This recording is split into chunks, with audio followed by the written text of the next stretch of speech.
What's up, boys? Happy to see these faces again. Yeah, even if you're crying, sad face. After here for another episode of the Blind Pig Podcast, courtesy of bgobsession.com. It's 2025. You know the deal. Like, share, follow. Find us on all socials, all audio platforms, and at the mothership bgobsession.com. Come join up. I, like an idiot, forgot to pick a Survivor team this week, so I've been officially eliminated, even though I was doing pretty well, or I thought I was. But oh well, shit happens. Kind of how it Yeah, goes. that's But anyways, rabbit fellas, hole is rapidly dwindling, man. With all the upsets, in the NFL this year, it's like already down to like a third of the original group. mm-hmm. But the board's buzzing. As all, of course, there's a ton of things going on right now. Arguably our worst loss of the Dan Quinn era, maybe. I don't know if you want to say that. I would. I don't try to be sunshine and rainbows all the time, but I also try to keep things into realistic perspective. So before I try to center us, I will say I'll concede the floor and just kind of get your guys' thoughts on how things went down on Sunday and where we're at. I actually thought the Chicago game the week before was the worst loss, just because that game was in hand. We should have. I mean, it was closer than it should have been anyway. But anyway, I think it was I don't think losing to the best offense, arguably in the NFL, when you're playing as poorly on defense as we are right now. And I think we've moved past like we played poorly, we played a lot better, we played poorly, we played a lot better. Now we're just poor. So we've got our first streak of the season, a 2-game losing streak. And that I think I'm sure you guys have similar feelings that I do right now, which is that if you listen to social media or even like sports radio, you would think we were 3-14. I think Galdi said that on one of his pods this week. You would think we were 3-14, not 3-4. And I don't know if this season's over or going to be over at some point, but I can tell you right now, it's not over yet. I mean, it's kind of insane how people just get. Even during the Rivera and Gruden eras, we came back from worse holes than this, and got on a run, even under those regimes. So the idea that like there's no way that the team can get it together and do better and make a run, I think it's kind of silly. I get it. I mean, that was a pretty demoralizing loss, but it's not anywhere near being over. I think the injuries are, that is hard to get a handle on, all the injuries that we've had. And I have some comments about the injury thing, but I'm going to let you guys chime in before I get to that. My problem personally with the Dallas game was that it went exactly as I expected it to go, unfortunately. Coming off that very difficult game against Chicago, that was obviously a letdown game. We gave it away.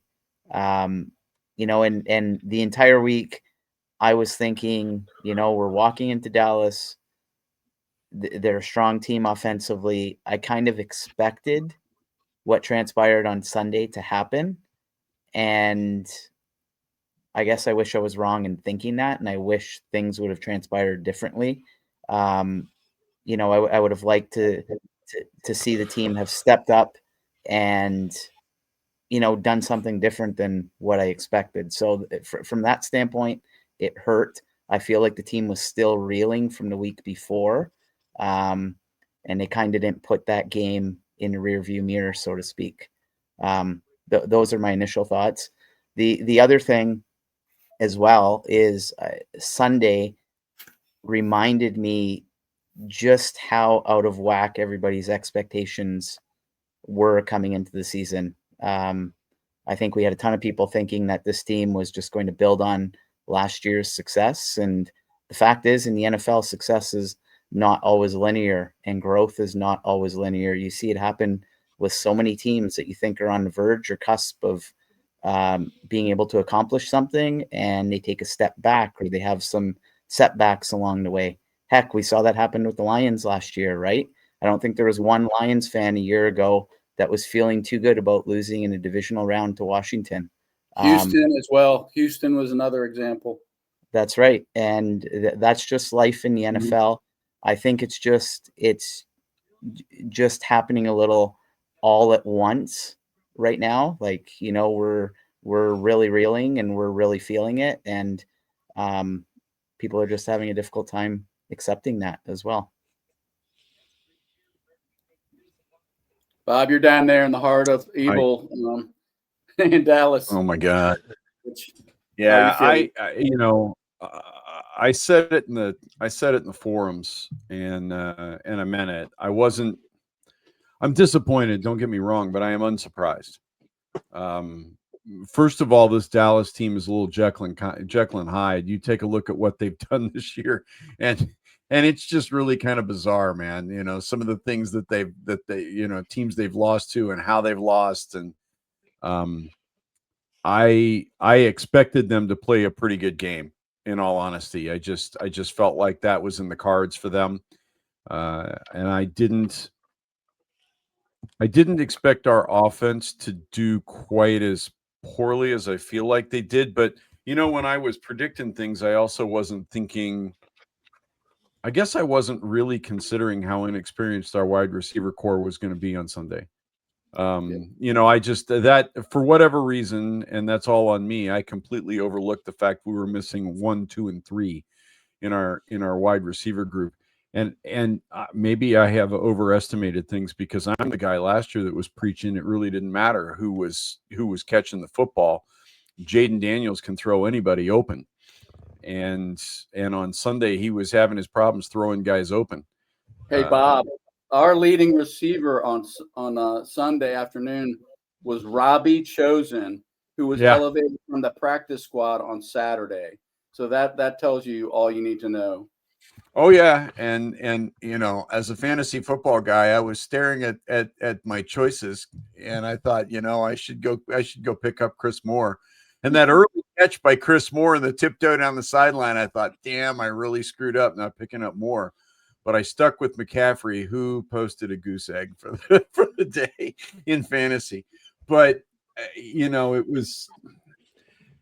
I'm kind of with Paul. I think last season has given, and again, something I said in the forums, I think that last season has provided a certain level of amnesia for the fan base to forget exactly how bad this football team was that Peters and Quinn took over, 19, 20 months ago. It was not a good football team. And all you have to do is go look at what's left of the draft choices from Ron Rivera. Right now, Chris Paul looks like the pick of the litter, guys. And he was a 7th round throwaway pick on a guard. And at the moment, he's kind of tearing it up. But there's nothing else in the cupboard from the Rivera era where, you flip it around and look at all the guys on the Dallas sideline that were picked in the 1st, 2nd, 3rd round of the last 3, 4, 5 years that are all contributing and contributing big. And I think this just puts last year in a bit more perspective about how special it really was and how much we should probably appreciate what we had last year. Don't get me wrong. I appreciate what's going on in Washington. I appreciate the obvious aggressiveness by the front office to try and build something around Daniels now while he's on his rookie contract. But a couple of the moves that we've tried just, haven't necessarily panned out. Marshawn Lattimore just looked bad. Granted, I feel like we didn't get a couple of calls too. You said it multiple times in chat, John.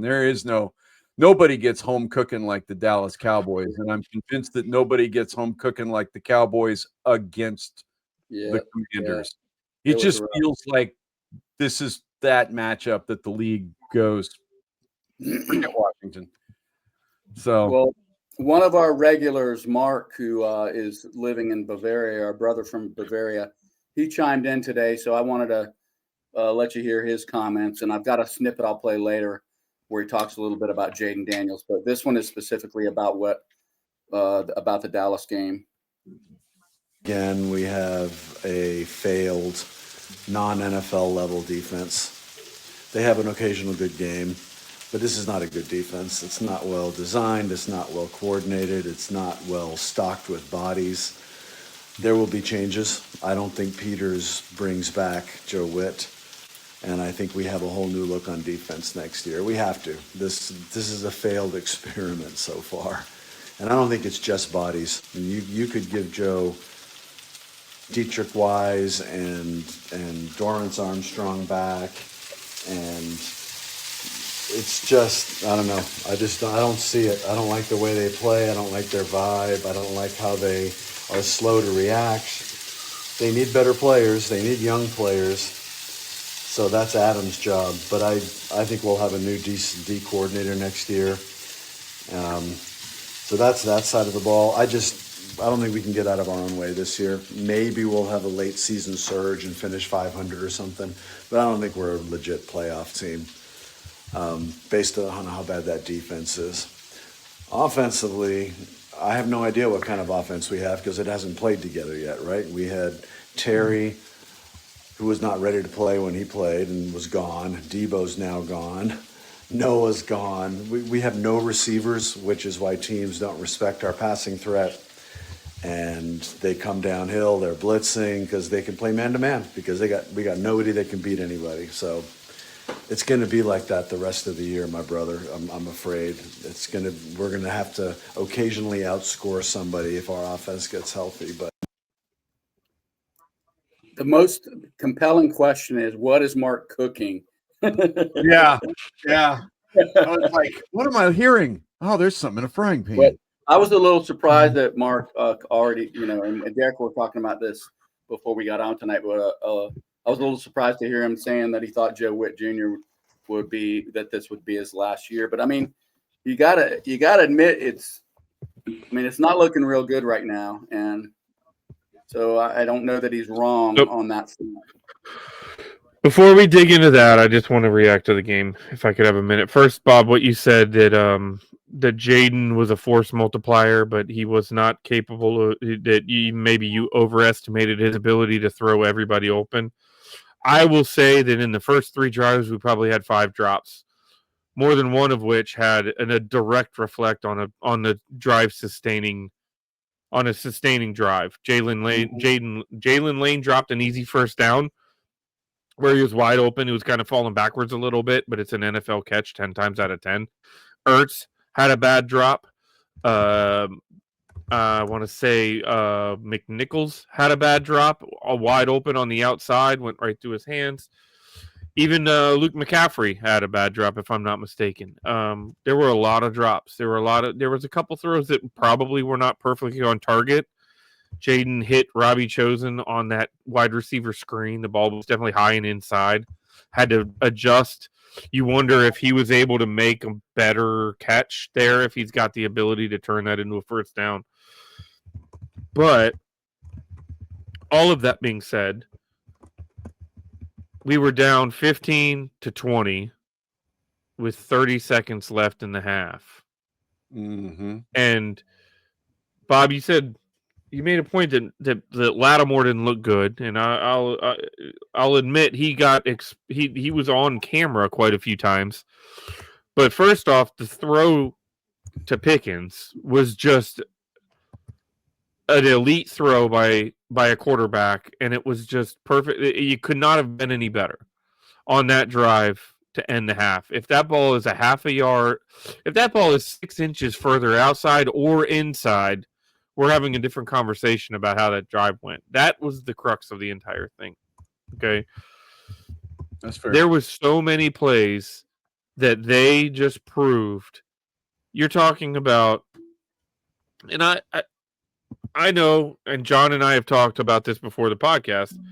The next person who says everybody has injuries, you just want to smack them because you know what I mean? What we're dealing with is different, right? Like, But you're talking about a defense, schematically speaking, that is playing a guy who's only been on the team, multiple players that have only been on the team for less than a month in season. Okay. Preston Smith had a large number of snaps.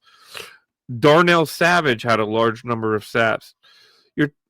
And then you're looking at guys, Lattimore was in position multiple times. The play just didn't get made. And maybe that's Lattimore not being what Lattimore used to be. Maybe when he was in his prime, he made that play. Or he was a half a second earlier and he was able to, But there's so many inches in this game. If you watch the game, that change the dynamic of it. If they don't score going into halftime, we come out after coming off a long drive and scoring a touchdown, and we get the ball. But because they scored, it's like somebody just took all of the air out of the balloon. And there is no telling whether or not the rest of that game was even going to have a remote chance of going with the way that it did had that drive not happened.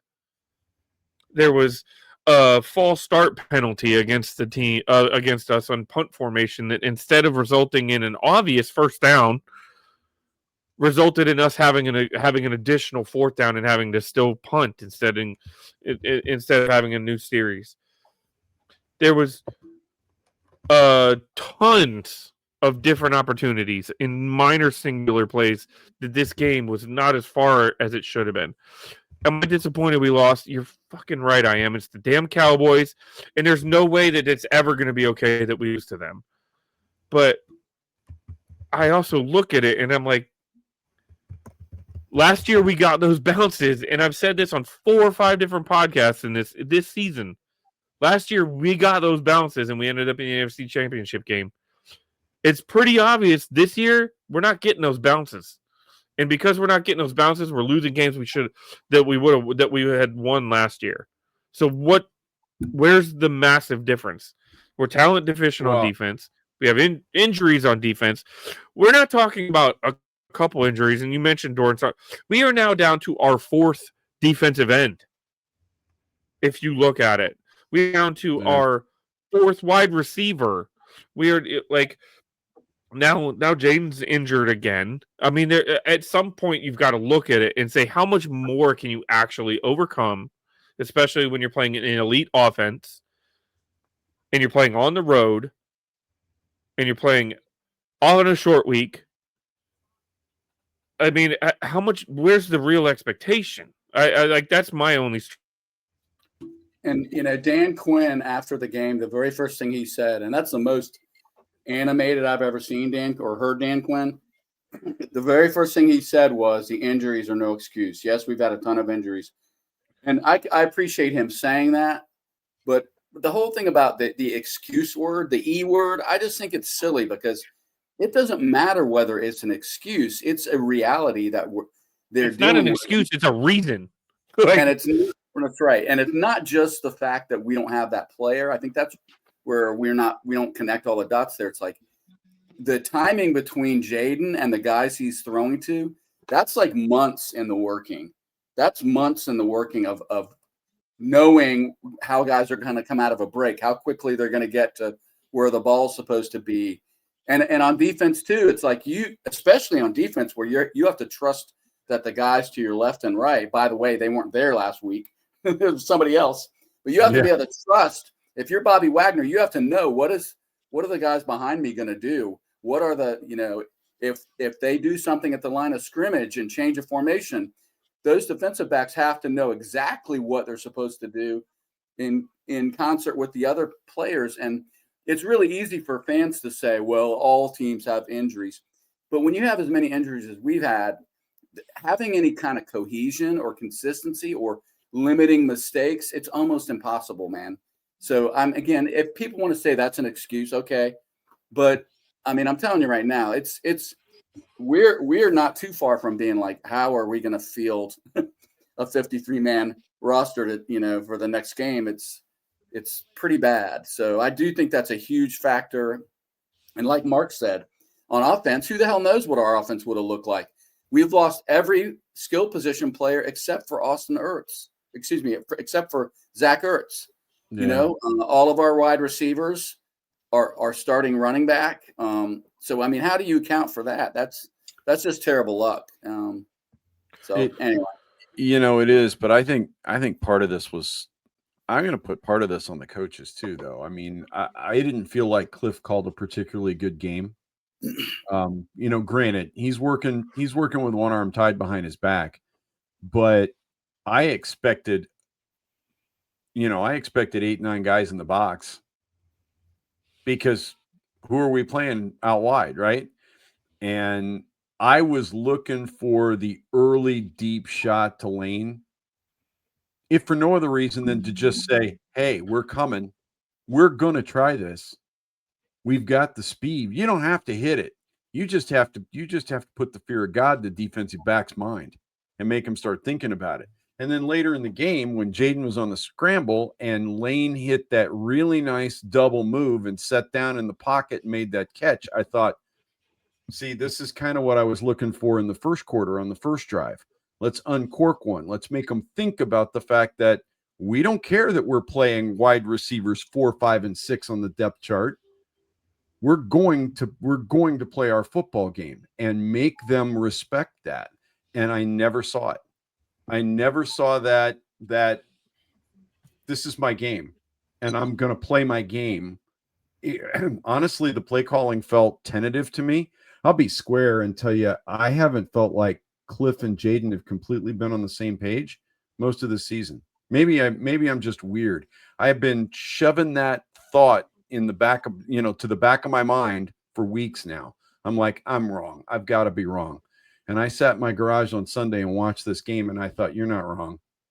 This is not right. You're not watching the same syncopation between coach and player that you saw last year. And to circle back to something you said early in your bit a second ago, Derek, all those drops on Sunday were balls that we caught last year.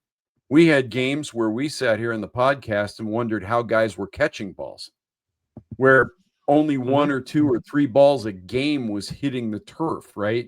Daniels was we were all like, Daniels is lights out, but at the same time, the wide receiver core was, the receiving core in general, because Eckler was part of that and so was Ertz. Don't want to leave those guys out. But the receiving core in general was, if it was within a catch radius, they were pulling it in. And they were making some catches they didn't have any business making. This year, not only are we not making the catches we don't have any business making, we're dropping some easy ones that my guess is all 4 of us probably feel like we could have caught.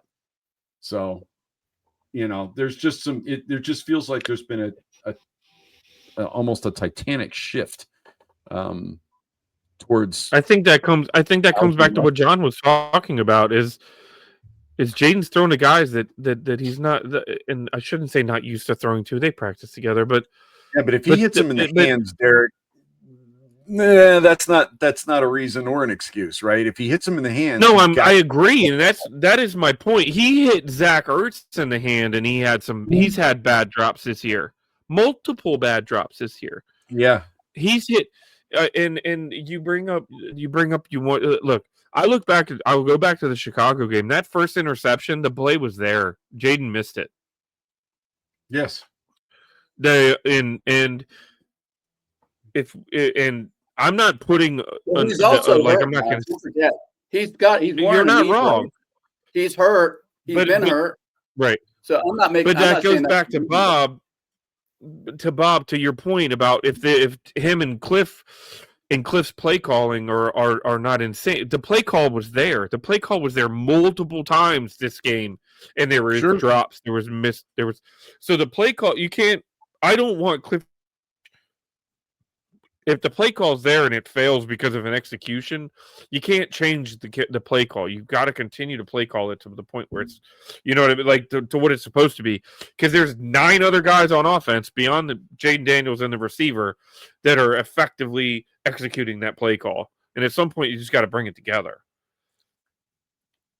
But you're right, Bob. If we, with all of the adversity that we've had to face already, with Jaden being hurt and out, and then all of the other injuries, you got to make the plays that are there. And you're right. And that's what Quinn said later on in his comments is we're not making the plays that are there. Forget about the injuries. It's like guys dropping balls that hit them in the chest, stupid penalties, false starts, missing a tackle and letting a guy rumble 60 yards down the sideline, uncontested for a touchdown, those kinds of things.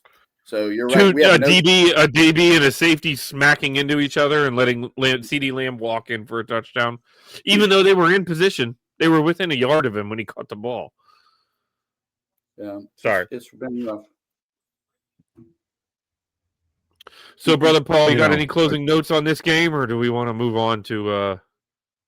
Yeah, I'll just chime in with one other thing. I know obviously the defense looks absolutely atrocious at this point. And I don't want to make excuses for them, but at the same time, I think that overall that the offense is also factoring into some of those defensive struggles. And when I say that, what I mean is that I feel like some of the features that made us special offensively a year ago are just not in our repertoire right now. Third down effectiveness is just not there. I think we're like 10 of, I was looking at it earlier, I think we're like 10 of 24 or 25 over the last 2 weeks on third down. We're only at 35% in third down efficiency on the season. For sake of comparison, Green Bay's at 49%. And speaking of third downs, think about what made us so unpredictable and so special last year on offense. We were in third and shorts constantly. And now this season, I feel like we're in 3rd and 9, 3rd and 10, 3rd and 11. And that everything is predictable. Like we can't keep defenses guessing anymore, and panicking about what Daniels is going to do on third down. How many times last year when we were in like 3rd and 1 and 2, did he just roll out, go around the corner and use his legs to get us the first down? That element is just currently not there right now. Furthermore, time of possession, we're 26th in the league. We're only possessing the ball around 28 minutes a game. I wrote down the teams who are below us in terms of time of possession. Listen to this group of teams: New Orleans, Baltimore, Miami, Cincinnati, and Tennessee. Those are like complete bottom feeders in the win department. So I guess what's the point I'm trying to get at? Part of the success that we had last year was that we were keeping a flawed defense off the field and allowing them to play with the lead more often than not, and we weren't asking too much of them.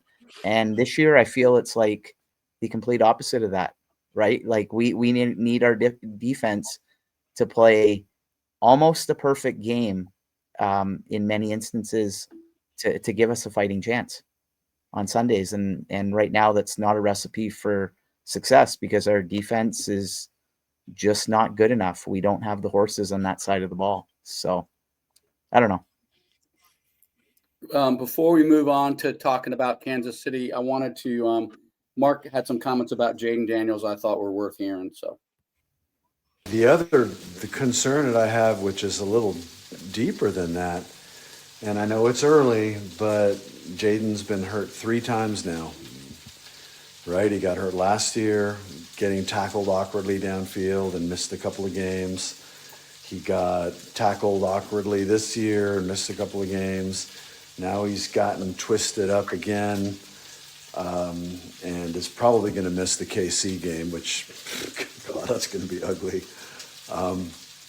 So I have some concerns, right? This is what we were worried about with Jason to begin with, that is his body going to hold up with his play style and just the fact that he's a skinny guy, He's lanky and skinny and he's throwing his body around, which I love about him. He's going to have to learn to be a true pocket passer sooner or later and just fucking get rid of the ball, man. Just get rid of the ball. Because I think as a passer, he can be a legit NFL Pro Bowl level quarterback as a passer in the pocket. His magic comes from his ability to run. but I think the running might cost him his career because I don't think his body's going to hold up. Anyway, that's my concern and what I've been thinking ever since Sunday or Monday morning when I saw it. I did watch the extended highlights. I didn't watch the whole thing. I saw enough from the extended highlights to just get a sense of how the game went.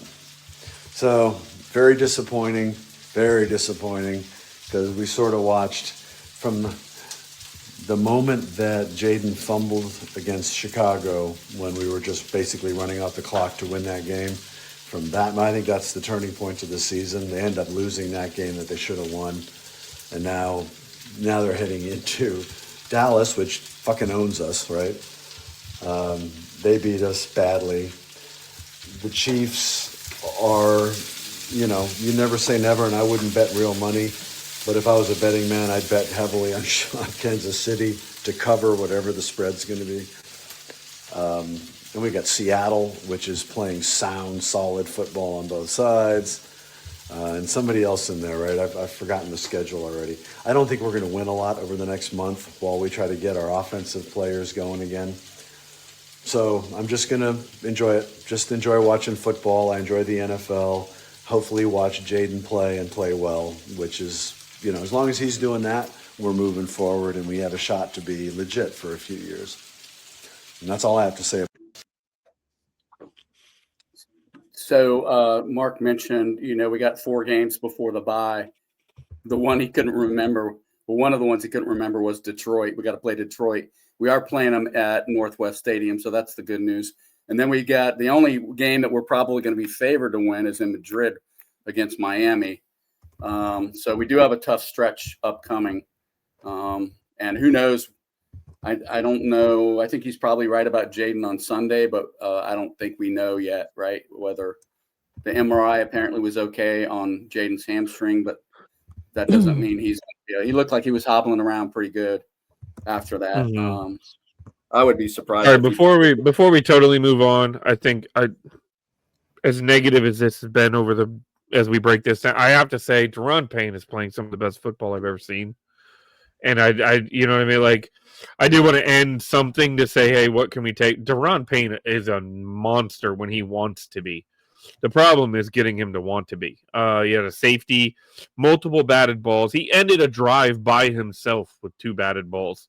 And if you remember back 3 or 4 years ago, he did that when he was in a contract year then, where he was like, all right, well, this is the kind of guy he can be, just a game changer. So before we moved on, I wanted to at least give props to Payne because he did another really good football game.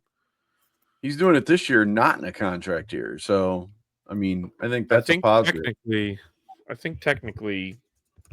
No, we had this discussion once already, didn't we? I'm pretty sure we did. We all thought he was in a contract year and then realized he's not in a contract year.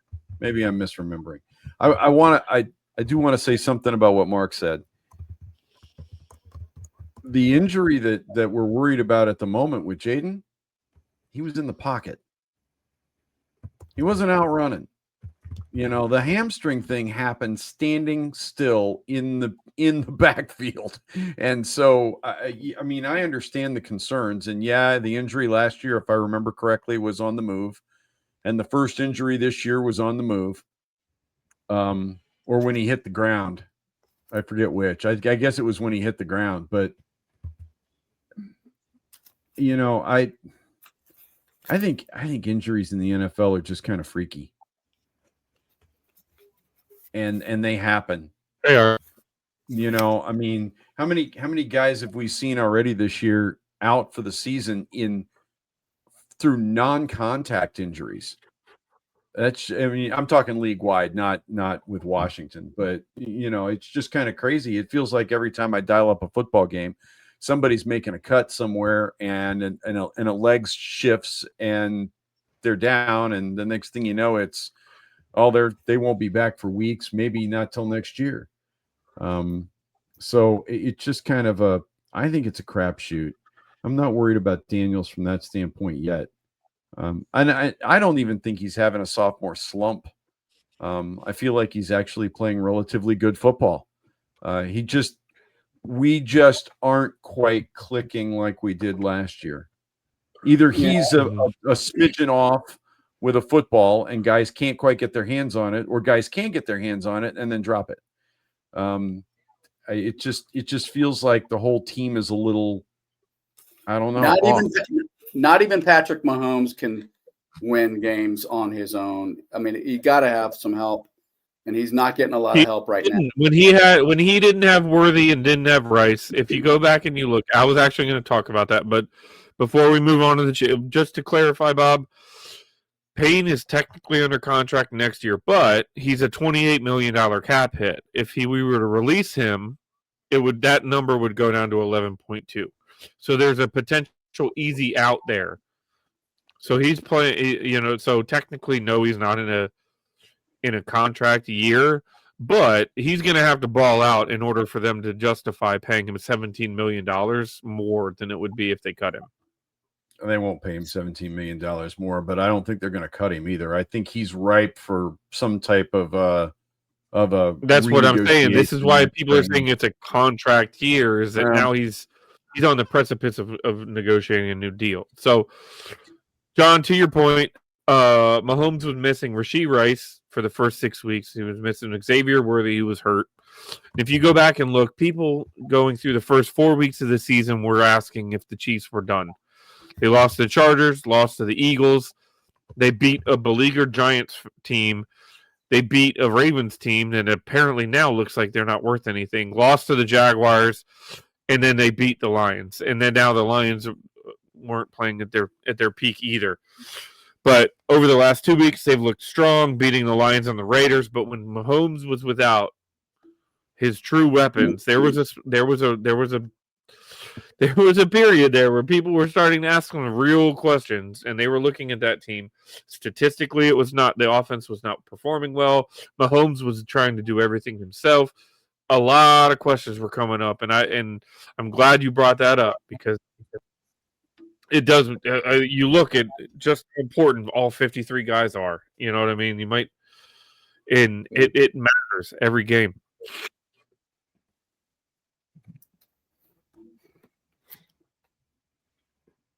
Well, it's time to talk about the Chiefs, guys. Yeah. Another primetime game. Yikes. Monday in night. Kansas City.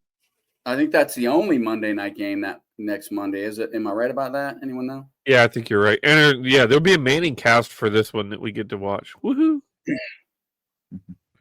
So they are. I sent John the broadcast team we want for Well, their offense is, despite having some struggles, right now they're 5th in yards, 6th in points.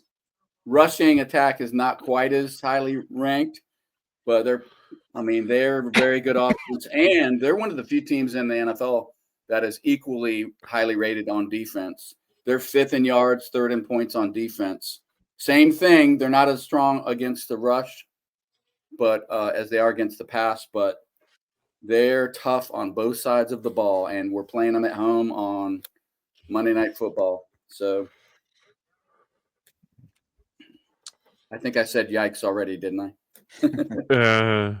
I'm worried about Dorance Armstrong being gone, man. I'll tell you that to me is a big loss, because I feel like he was the most overperforming player on the defensive side of the ball. Like, he would have been my defensive MVP if the season ended right now. Not that there's a lot of competition, but Daron Payne's playing well. But I thought Dorance Armstrong was like the biggest positive we had going on defense, and now we don't have him. So I'm worried about not being able to get any pressure on Mahomes.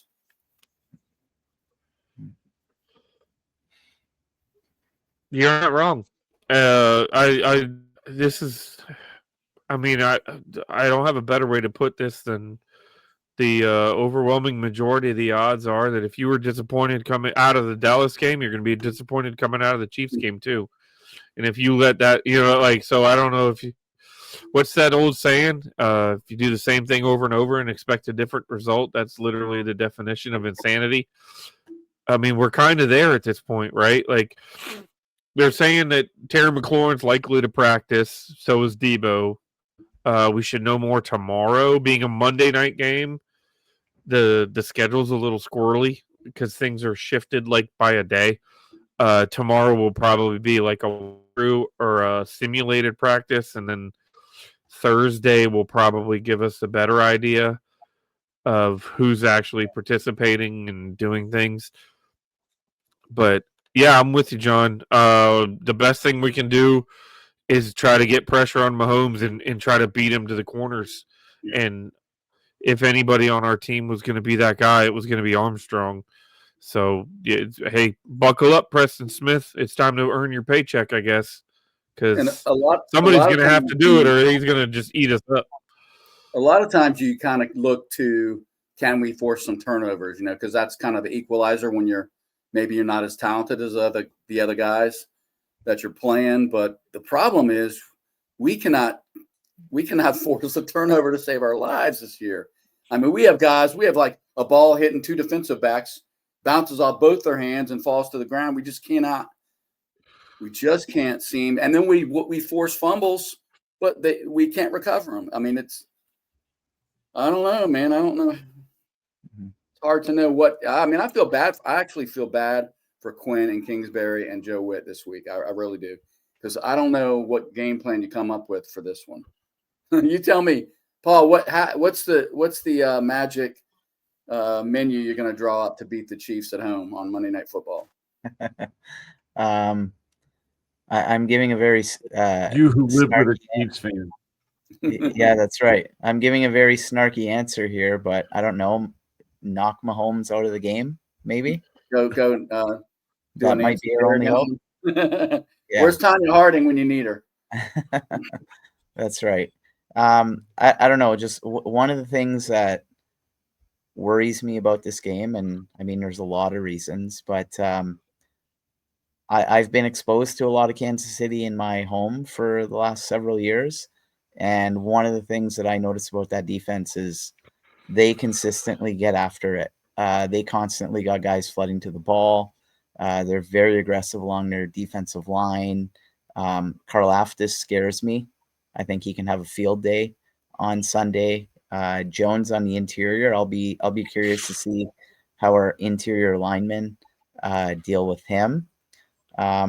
I don't know. They're very aggressive defensively, and they have been for quite some time. And being the shorthanded bunch that we are, it'll be interesting to see what kind of game plan Kingsbury comes up with. And honestly, if we have any hope of winning this game, I think that Cliff is probably going to have to come up with some sort of masterclass as an offensive coordinator this week.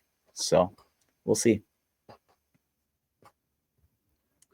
And he's gonna have to do it against one of the best defensive coordinators in the league. I mean, yeah. Steve Spagnuolo is, at this point in time, kind of legendary, right? I mean, the dude just manages to bring it every single year. And there aren't a lot of coaches in this league I'd like to have above and beyond the guys we've got on our roster right now. And this is not a slam at Joe Witt, but I'd take Spagnuolo in a heartbeat. I mean, seriously, the guy's just a magician when it comes to turning this kind of stuff around. And I'll tell you what, I'm very glad Cosme got to play this game this week and isn't coming back against Chris Jones. That would be a really tall order to have to come back against him. I don't know how well Cosme did this week. I haven't really seen anything about it. His name wasn't called very much, which is a positive, generally speaking.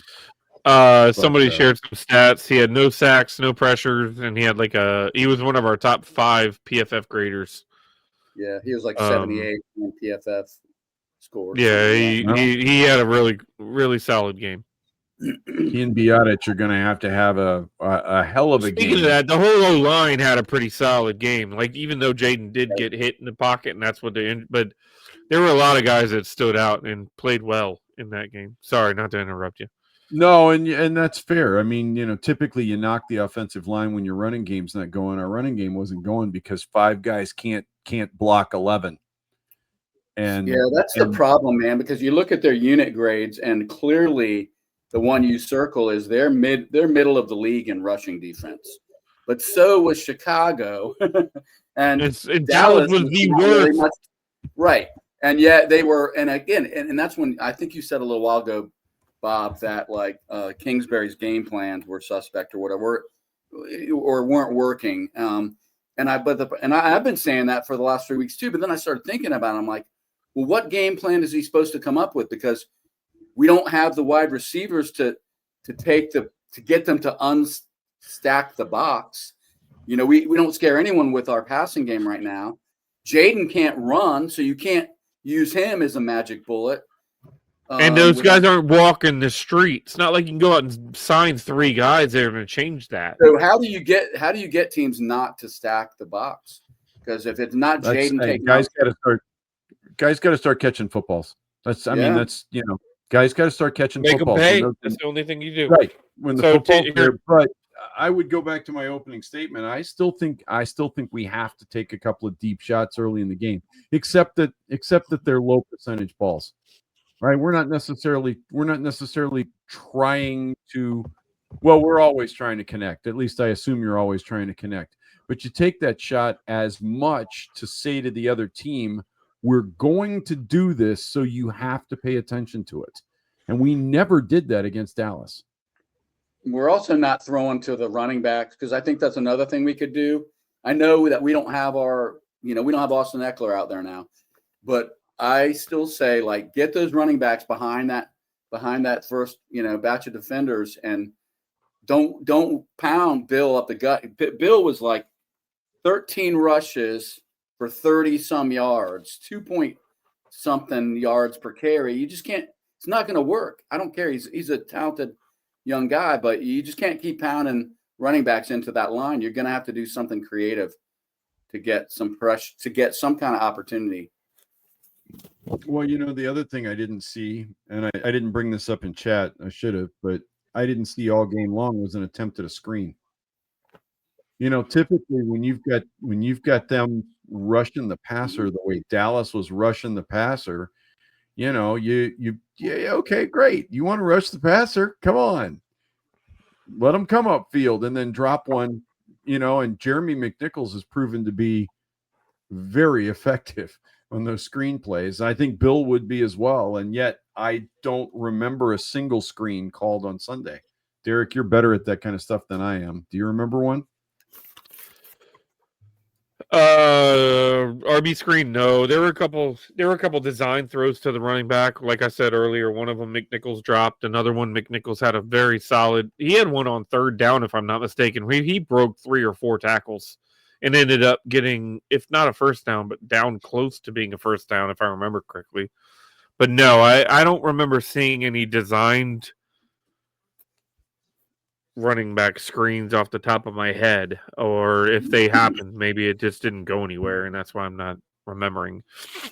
Of course, by the second half, I was just angry, so who knows? It might have happened. I don't know whether we're to that part of the podcast or not, but I at this point in time, my desire for this weekend is relatively modest. I would like to see the offense play a good game. I do not expect the defense to be much more than a speed bump for Mahomes, Rice, Kelsey, and anybody else that's playing on that Kansas City offense. I just really don't. I mean, they didn't quite hang as many points on the Raiders as we did, but it's a much bigger margin of victory than ours was. I mean, they made the Raiders look like a team that ought to be playing Lake Braddock High this weekend. Braddock. I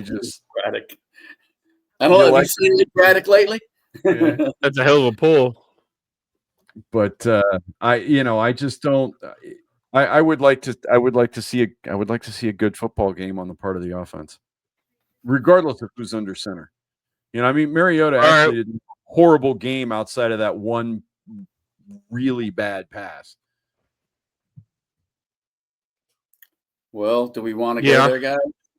I mean, let's do predictions. I'm not gonna write them down and post them, but I am curious. What do you guys think is gonna? What do you actually think is gonna happen rationally, and then follow it up with what can we do to what is the factor, the key to the game that we make it actually win? John, what do you got? What happens? What can we do to make it not happen? I think we'll actually limit like the running backs, Pacheco and Kareem Hunt, and I just don't know how the defensive backs that we've seen so far this season, how they can stop Patrick and they have a pretty solid receiving core. Now I know that a lot of the receivers have been banged up, and I don't know what the current injury status is, but Kelsey is their leading receiver in terms of yards. Marquise Brown, Tyquan Thornton, Xavier Worthy. They've got dangerous guys, and I just don't know unless we do something radical, like maybe they move the corners around. Maybe they, I just don't know. Maybe we make some kind of dramatic change in the defensive backfield or something to try to shake things up. Maybe put San Ristel out there with Trey Amos on the outside, or I just don't know. But I just don't know how we stop them and slow them down. And I think the same thing's going to happen. The blueprint's already out there for 2 weeks in a row. All you have to do is stack the box on us, and you're probably going to win the game. You're probably going to outscore us because we simply can't. We can't run the ball when it's 11-on-8, and we can't effectively pass the ball because we've got a bunch of, no disrespect to those guys, but we've got a bunch of practice squad players and project wide receivers because that's what McCaffrey. But if Terry and Debo play, does that change your opinion? Well, it's better. I mean, and I think Debo's really good, but I mean, maybe it does. I just don't know if Terry, like Mark referenced, Terry looked shaky as hell when he was supposedly healthy, and just with the rust or whatever, I chalk it up to that. But I don't know. Maybe it changes it. I just don't know. I just can't pick us this week. I think we'll see some fight because I think our coaching staff and the roster that we have, I think they do fight. And as bad as the score was in the Dallas game, they still statistically it wasn't a blowout. It was just a blowout on the scoreboard.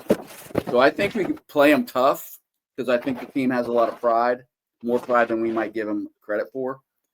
After a bad loss, but I think Kansas City wins like 28-17, and that'll feel like a win for us. What you got, brother Paul? Other than Josh Harris owning the Commanders? Yeah, well, I had to write that down to serve as my reminder to be optimistic. Like, don't forget. Yes. It was a lot worse for quite some time, as we're all well aware of. Anyways, this game kind of feels like a little bit of a letdown for me because I've had this game circled the entire offseason. You guys all know that I live with a 14-year-old who is basically a carbon copy of me, and I've watched him growing up, unfortunately being a very passionate fan of the Kansas City Chiefs. And he's just bathed in NFL glory and success year after year. And I'm not going to lie, a part of me has been extremely jealous of that over the last several years. So I really wanted to stick it to him this week and get a win. I just don't think it's in the cards. We got two teams that are going in clearly opposite directions. Kansas City has righted the ship, and we're reeling with injuries and inconsistency. And not to mention we're dropping like flies in the health department. The defense is in disarray. Kansas City's offense is, actually starting to roll now, and going up against Mahomes to me is not, the recipe to right the ship. I think we honestly get barbecued this week. I think it's going to be 39-16. And to answer your question, Derek, how do we give ourselves a shot? Honestly, I think we give ourselves a shot by keeping the ball out of Kansas City's hands. I alluded to it earlier in our conversation. We're struggling in the time of possession department. If we can somehow find a way to minimize their possessions, I think that's the only thing that might help us keep it close going into the fourth quarter. But again, I don't see that happening. That all said, I feel like this might be a week, and I might be crazy in thinking this, but this might be a week where maybe we rely a little bit more on McNichols and Rodriguez to carry the load in the running department. Add a little element to that physicality, and again, see if we can just slow down the game, inch our way up the field, and find a way to possess the ball. Play keep away. What you got, brother Bob? I'll start with what I think is the key to this. And I think the key to this is Daron Payne. I think Daron Payne's got to live in the Kansas City backfield. Daron Payne has got to make Patrick Mahomes uncomfortable all game long. He's got to play like Jalen Carter. And the fact is he can. And what better time to do it than against a 3-time Super Bowl champion in prime time on Monday night when you're the only game for anybody to watch. And I think it's the kind of game that Payne gets up for. He has got to be the disruptive force that we know he can be, and just wreak havoc along that Kansas City offensive line. That's kind of my key to the whole thing. I'm absolutely with Paul. I think we've got to figure out how to run the ball this week, and I think that means we're going to have to come out and throw the football deep a couple of times. We've got to do the same thing this week. I expected us to do last week and didn't do. We've got to take a shot, whether that's to Jalen Lane, whether that's to Terry McLaurin, whether that's to Deebo Samuel. I don't care who it's to. We've got to come out and show Kansas City that Treylon Burks. How about Burks comes in the game? Sorry, not to interrupt. that we're willing to throw the football, and we're willing to throw it deep. We're willing to take that shot. We've got to loosen things up just a little bit and make them think about it. I don't think it's as bad as Paul thinks it's going to be. Although I fully expect Kansas City to put 40 on the board. I'm going to say 40-27. I think the offense comes and puts some points on the board this week. But at the end of the day, I think Kansas City just has too many weapons. I will echo what you guys said. I think ultimately Kansas City wins the football game. I think they're the better team right now. I think if we go back to the preseason and we play them week 1, healthy versus healthy, I think we could find a way to get into a really interesting football game with them, but we've got a lot of odds stacked against us. I'm going to say final score is going to be Chiefs 31, Commanders 19. And I say that because I fear that Terry's not going to be at 100%. Deebo's not at 100%.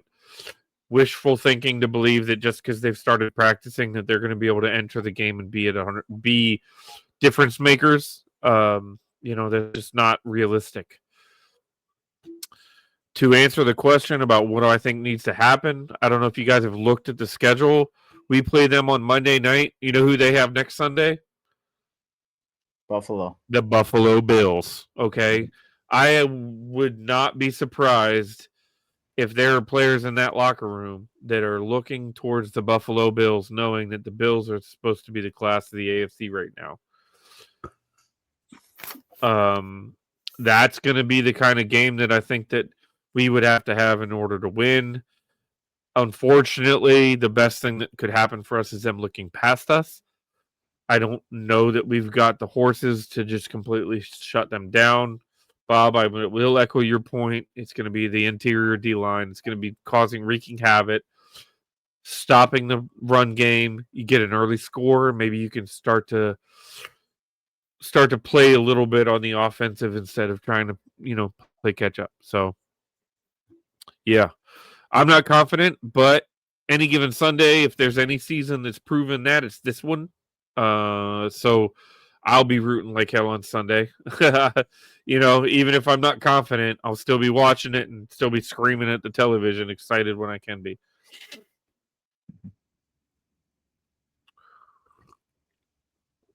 So, with that, boys, unfortunately, I wish we had a little happier ending to the podcast. But as always, we'll remind you to give us a like, a share, and a follow. Find us on all major audio platforms, youtube.com, and of course at the mothership, bgobsession.com. And as we sign it out, boys, I will say, begrudgingly, that'll do, pigs. That'll do.